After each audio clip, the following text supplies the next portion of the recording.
A very good morning to all of you today.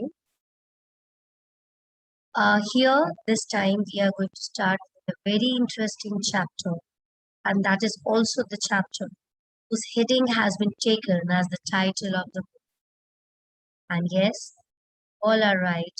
We are going to study the chapter Footprints Without Feet.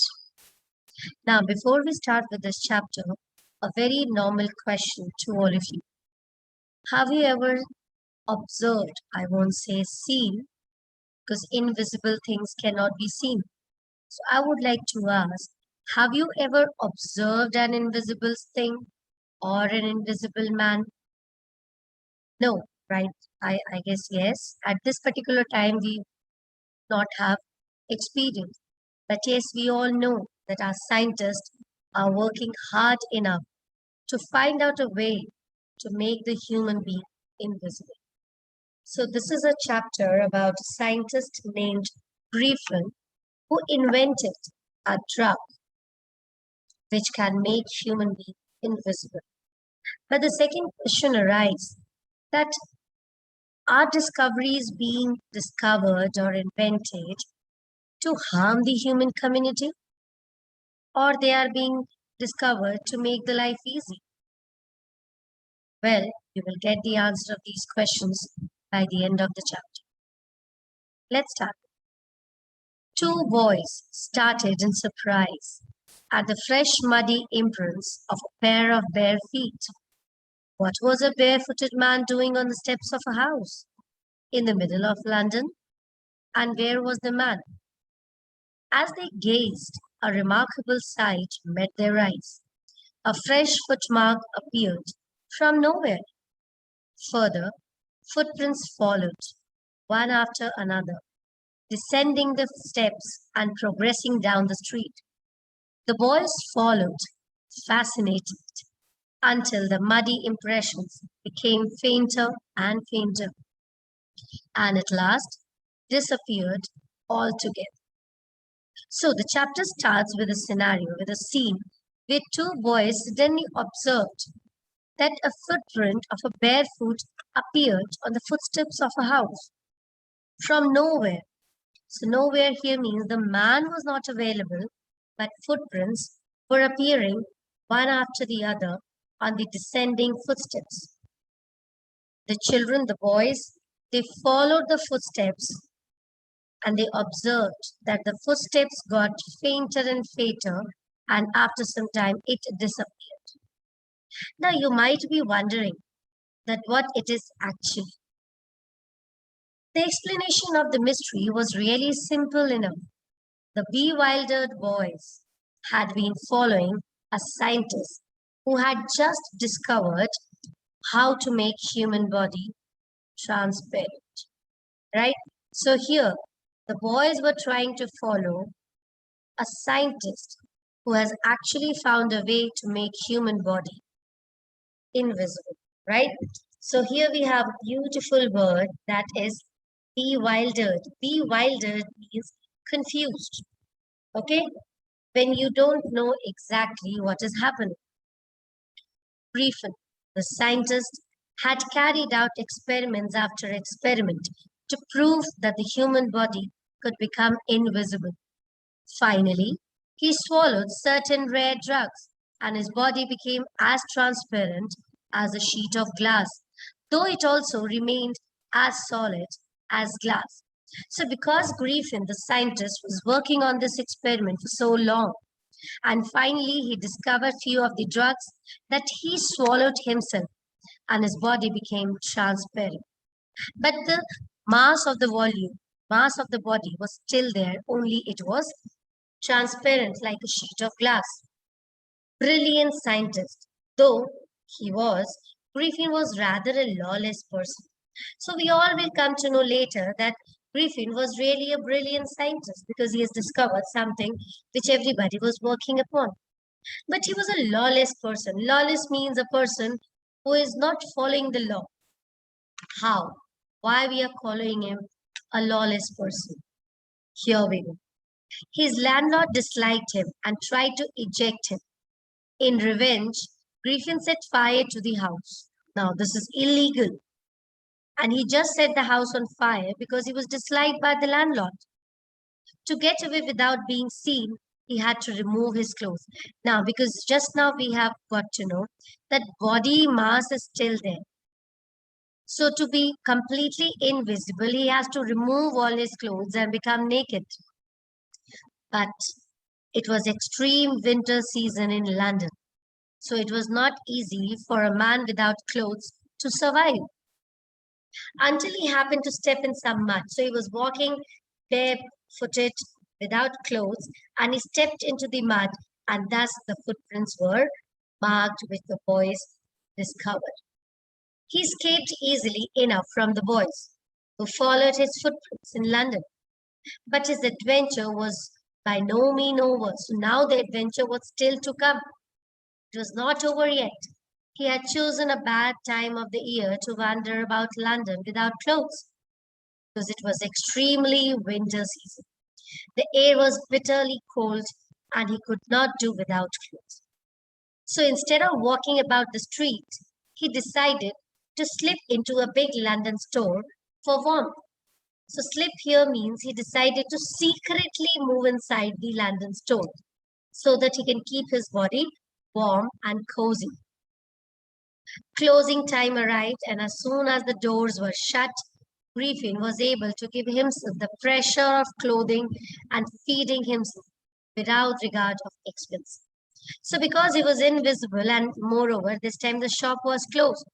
So he put on warm clothes, he made himself feel warm, and then he went into the restaurant and there he feeded himself, and yes, of course, without expenses.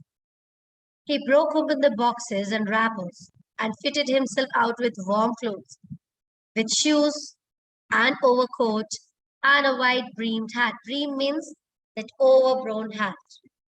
He became a fully dressed and invisible man. In the kitchen of the restaurant, he found cold meat and coffee, and he followed up the meal with sweets and wine taken from the grocery store. Finally, he settled down to sleep on a pile of quilts, right? Quilt is a kind of blanket you say which is stuffed with cotton to keep you warm during the winter season. So after he serviced himself with all the luxury clothes, food, drinks, he decided to sleep. If only Griffin had managed to wake up in good time, it might have been well. Okay, so if Griffin would have woken up early in the morning, everything would have gone well. But he woke up late. And when he opened his eyes, because he was wearing the clothes, so he was clearly visible. He saw two of the assistants were running towards him to catch him. So again, to escape himself, he has to remove all his clothes once again. And finally, after removing all his newly found clothes, he again became invisible but naked in that chill January air. This time he decided try not to go to a store, but he decided to go to a theatrical company in the hope to find not only clothes, but something that would hide the empty space above his shoulder. So as I told you, the body was transparent as a glass, but the area which was covered with the cloth was visible, but again the face area was blank. So people might get scared. So this time Griffin thought that he is not only going to cover his body, but he's going to wrap something around his face also. So shivering with cold, he hurried to Drury Lane, the center of the theater world. He soon found a suitable shop. He made his way invisible upstairs and came out a little later. Now let's see what all he has been putting on. He wore bandages around his forehead. Then he wore dark glasses, false nose, big bushy side whiskers, and a large hat. To escape without being seen, he callously means suddenly, okay? He attacked the shopkeeper from behind and he robbed him with whatever money he was having, right? So again, he has done a lawless act. Moving ahead, eager to get away from crowded London. So finally, he decided to leave London because London is a big city, it's a crowded city. So he thought that it would not be easy for him to escape. So he decided to take a train to the village of Epping, where he booked 2 rooms at the local inn. Okay. The arrival of a stranger at an inn in winter was in case an unusual event. So the innkeepers were very surprised because at this moment, during this winter time, people generally visit places. So when he entered that inn, it was quite surprising. A stranger of such uncommon appearance. Why his appearance was uncommon? Because his face was covered with bandage, false nose was there, grasses were the whiskers were there, so his appearance was very uncommon. Mrs. Halls, the landlord's wife, made every effort to be friendly. She was trying to be a friend with Griffin, but Griffin has no desire to talk. Because he was very much sure that if he's going to talk much to the people, they might suspect him. So he told them that he is here in this village for loneliness, for solitude, because he wants to spend some time alone.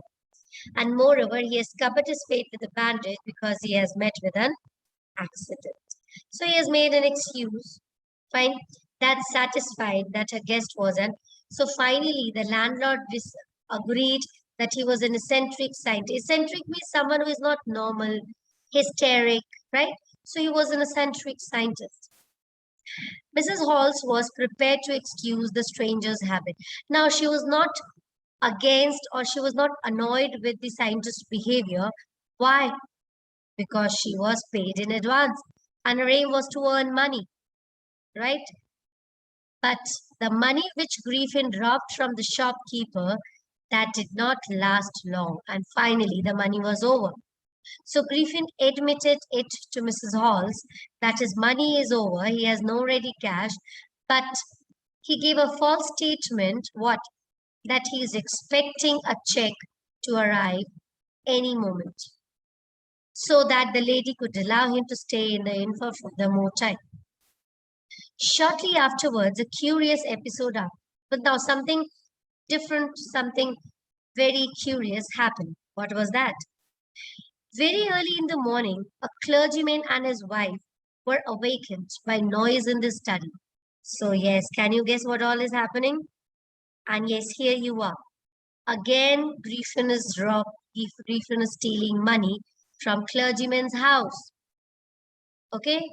Without making any noise and with a poker grasped firmly in his hand, the clergyman flung open the door because they wanted to catch the thief. But they were amazed to see that there was nobody in the room. He and his wife looked under the decks and behind the curtains and even up the chimney. There wasn't a sign of anybody. Yet, the decks had been opened where the money was kept, and the housekeeping money was missing. So finally, Griffin was successful in stealing the money. Now, this incident was marked as an extraordinary affair by the clergyman. But it was not an extraordinary as behavior of Mrs. Hall's furniture. Okay, because now something happened to Mrs. Hall's furniture also. Okay, when she broke into the scientist's room, he and her husband decided to frisk the room, decided to search so that they can get to know more about this man. Okay, but the chair started moving towards Mrs. Hall's and the chair pushed both of them out of the room. As she and her husband turned away in the terror, the extraordinary chair pushed them up both out of the room and suddenly the door closed. So it seems that the scientist was somewhere there inside the room. Mrs. Hall almost fell down the stairs in hysteric. Hysteric means when you behave like mad people. You are not in your senses during behavior. She was convinced that the room was haunted by spirit and that the stranger had somehow caused this to enter into her furniture. So she thought that some spirit, some superstitious power is there inside her room. And this all has been done by the scientist. So she was feeling very sad because the chair that pushed them out of the room was used by Mrs. Hall's mother to sit.